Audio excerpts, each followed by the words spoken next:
Hello and welcome back to another video. Today, if you couldn't tell by the title, we are going to be having a little chit chat about girly things. So I'm sorry boys if you somehow found this video, but it is for the girls. I'm going to be talking specifically about what I think the top 5 things foreign women should know are before they move to Korea, or when they move to Korea, or if they already live here. But if they already live here, they probably already know. I took a look at the back end of my YouTube and I realized that over 80% of my subscribers are actually women aged 18 to 34, just like me. I thought it might be interesting for some of you guys to hear some things that I specifically noticed as a foreign woman when I moved here. If you enjoy this video, please don't forget to like, comment, and subscribe. Do you live here? Is there something else that you've noticed that I forgot? Let me know. Number 1 is birth control. This is the perspective specifically of a Canadian woman coming to South Korea. The greatest thing ever, which I thought was really, really interesting, was that you actually do not have to go to the doctor to get birth control. So if you are interested in going on the monthly pill, you can just get it over the counter from the pharmacy.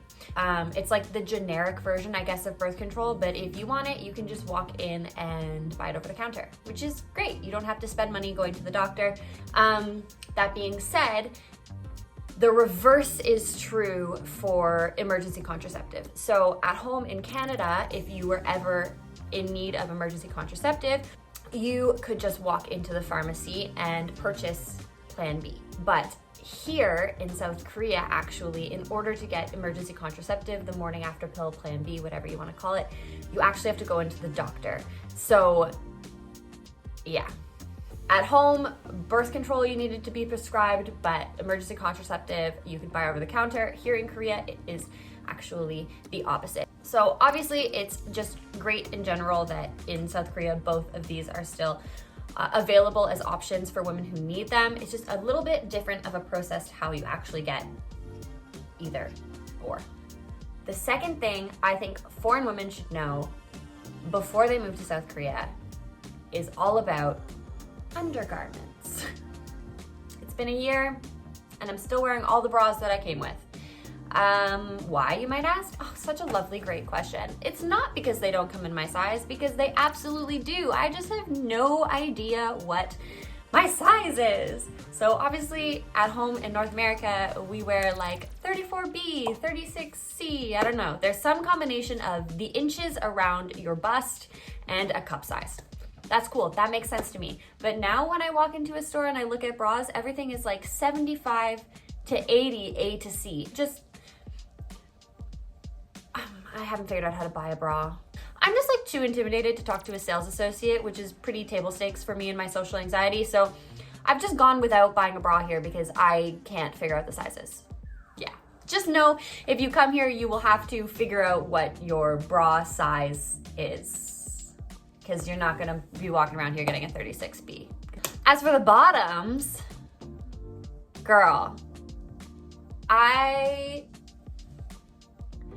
cannot find a thong. This video is gonna get demonetized, which is also hilarious because I'm not even monetized. But anyways, whenever I'm walking past lingerie stores or I'm in like Uniqlo that has an undergarment section trying to figure out what my bra size is, whenever I'm in there, there's never any thongs. They're not easy to find. I can't find them. Jeez. I went on Gmarket to try and buy thongs, and then I had to like log in and like give my age and like certify that I was above like 21 or whatever to like view this webpage that I wanted to buy. But it was only the thongs. Like if I wanted to buy full bottomed underwear, like I could just go on that page without having to log in. But specifically if I wanted to buy a thong, to view that page, I had to be like certified of a certain age. Anyways, I just gave up. So on to tip number 3. Let's talk feminine hygiene. So I know I have talked about this before in my what to pack for Korea video, which will be somewhere up there. You do not need to come with an entire suitcase filled with tampons. If you wear tampons, you can find them here. You don't need to worry about finding feminine hygiene products to use if you come to Korea. Any type, with the exception of maybe like a diva cup, like a menstrual cup.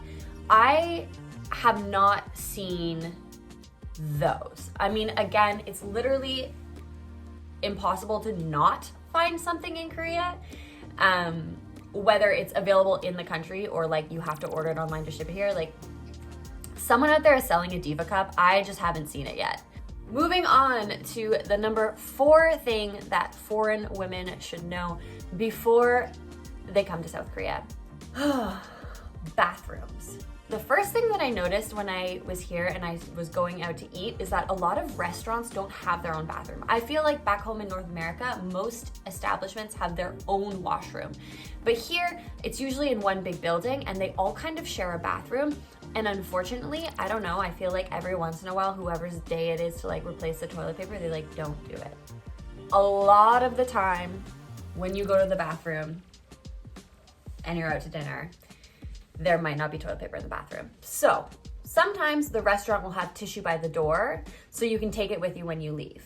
But if they don't, I would recommend always bringing your bag with you and having like little Kleenex, little tissue in your bag, because sometimes they don't have it at the door and they don't have it in the bathroom. So bring tissue in your purse just in case there's no toilet paper in the bathroom.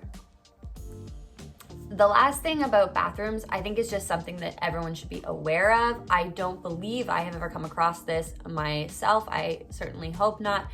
But for a good chunk of the 2010s, there was a large sort of spy cam industry.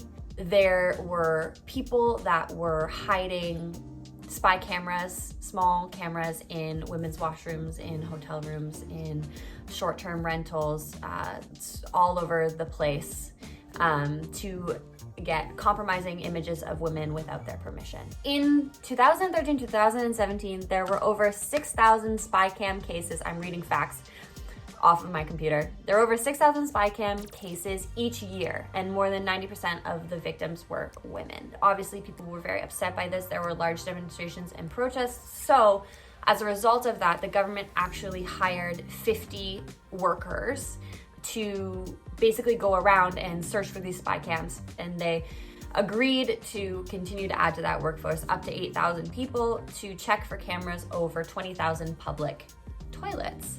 Look at me with my data. At the end of the day, they're obviously not going to catch every single one, but also not every single toilet is going to have a spy camera in it. I think it's just something that, you know, you should be aware of if you're traveling here in this country. So I always do my best to not use a public toilet if I don't have to. The 5th thing that I think you should know as a foreign woman before coming to Korea, it can be a little bit controversial, but I'm gonna put it out there. White horse, black horse, whatever colored horse. I'm sure some of you right now are like, what is she talking about? And then a bunch of you are like, oh yeah. As a foreign woman, I myself being a white woman, I have been referred to, or could be referred to, as a white horse. Basically, for some reason, for some Korean people, obviously not all Korean people, but for some, they consider it some sort of sexual achievement, some sort of different sexual experience to sleep with a foreigner. So because of that, they have coined this slang term of a white horse or a black horse. And if you ride the white horse, apparently that's something to be like super duper proud of. It shapes your experience because it can be very difficult sometimes to tell the difference between a genuine courtship and someone who is literally only interested in one thing. And of course, like back home in Canada, was I hanging out with guys who were only ever interested in having sex with me?